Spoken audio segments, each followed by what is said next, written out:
Assalamualaikum warahmatullahi wabarakatuh. Halo semuanya. Perkenalkan saya Artis Besuti dari SMA Negeri 1 calon guru penggerak. Di sini saya akan menjelaskan kaitan dari materi yang telah saya pelajari, yaitu di sini saya bisa tampilkan adalah mengenai koneksi antar materi, kesimpulan dan refleksi pemikiran Ki Hajar Dewantoro. Yaitu yang dipelopori oleh Ki Hajar Dewantoro, kemudian fasilitator Guru Rosmida dan pendamping Bu Sri Kandi, dan saya sendiri sebagai guru penggeraknya. Nah, di sini kita akan memaparkan apa yang saya percaya tentang murid dan pembelajaran di kelas sebelum saya mempelajari modul ini. Sebelum belajar, saya mempercayai bahwa saya merasakan di sini murid bisa dapat diatur dan diarahkan dengan kewenangan seorang guru. Dengan pembelajaran yang kedua, dengan pembelajaran yang konvensional yang berpusat pada guru atau teacher center, di mana guru yang lebih aktif serta pembelajarannya yang mengejar target menyelesaikan materi pelajaran.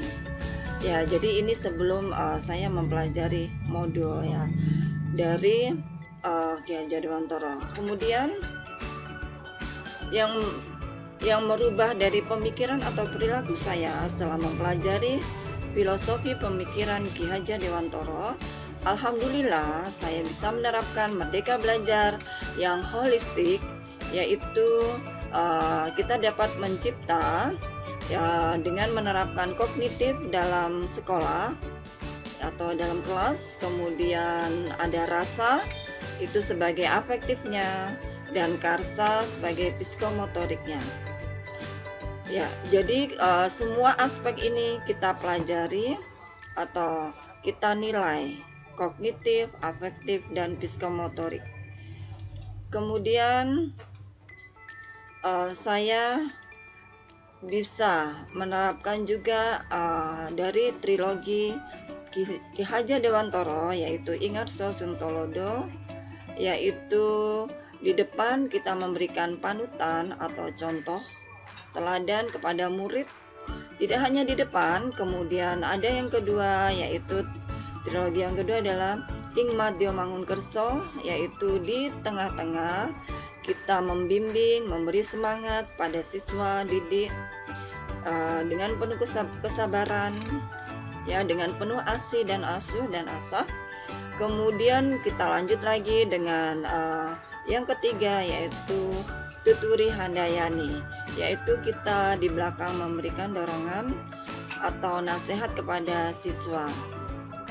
Kemudian selanjutnya di sini pendidikan, kita memberikan pendidikan yang berlandaskan pada metode Among, di mana pengajaran berarti mendidik anak akan menjadi manusia yang merdeka batinnya, merdeka pikirannya, dan merdeka tenaganya. Sistem Among bersendikan kodrat alam dan kemerdekaan. Nah, anak sendiri kita harus menerapkan kodrat alam. Bagaimana kodrat alam itu? Yaitu meliputi suasana tentram dan nyaman di alam kekeluargaan. Kedua, kita memberikan anak permainan atau bermain di dalam kelas. Jadi anak ini sifatnya suka bermain. Ya, kita memberi permainan supaya tidak jenuh dalam kelas. Kemudian ketiga, mengembangkan garis kodrat talenta dan minat sang anak. Kemudian menyesuaikan dengan kemajuan alam dan zaman seiring dengan olah budaya manusia. Kemudian selalu ingin merdeka anak itu ya, dari kodrat alamnya sejak dari kandungan, menangis bila dia kehausan hingga jiwa merdeka saat dewasa. Kemudian tiap anak mempunyai aneka ras, suku, agama dalam Bhinneka Tunggal Ika. Jadi mempunyai multikultur. Sehingga dan jiwa sang anak juga di sini jiwa sang anak sebagai kertas putih yang kita bisa isi sesuai dengan keinginan guru.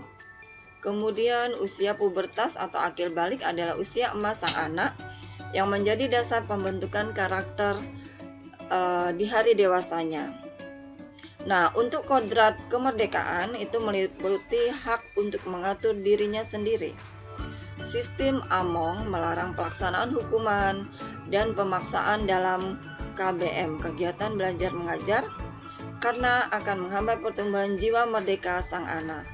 Sanksi kepada siswa harus seimbang, netral, dan adil.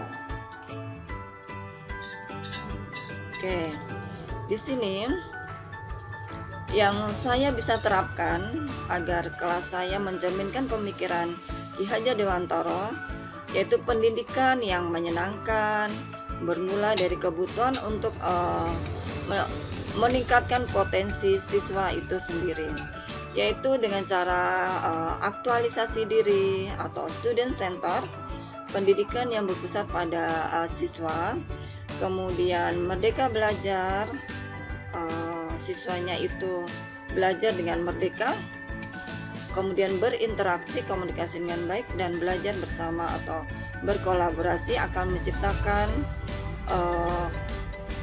manusia-manusia yang tangguh, yaitu manusia-manusia yang profil Pancasila, yaitu bertakwa kepada Tuhan Yang Maha Esa, berakhlak mulia, bergotong royong, berkolaborasi, berkebinekaan yang global, kritis, mandiri, dan berinovasi.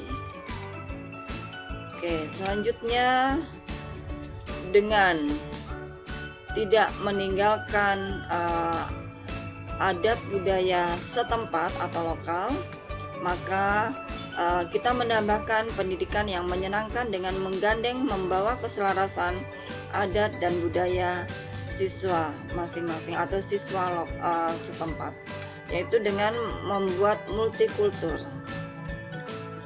Oke, terima kasih. Alhamdulillah sampai di sini keterkaitan materi yang saya pelajari.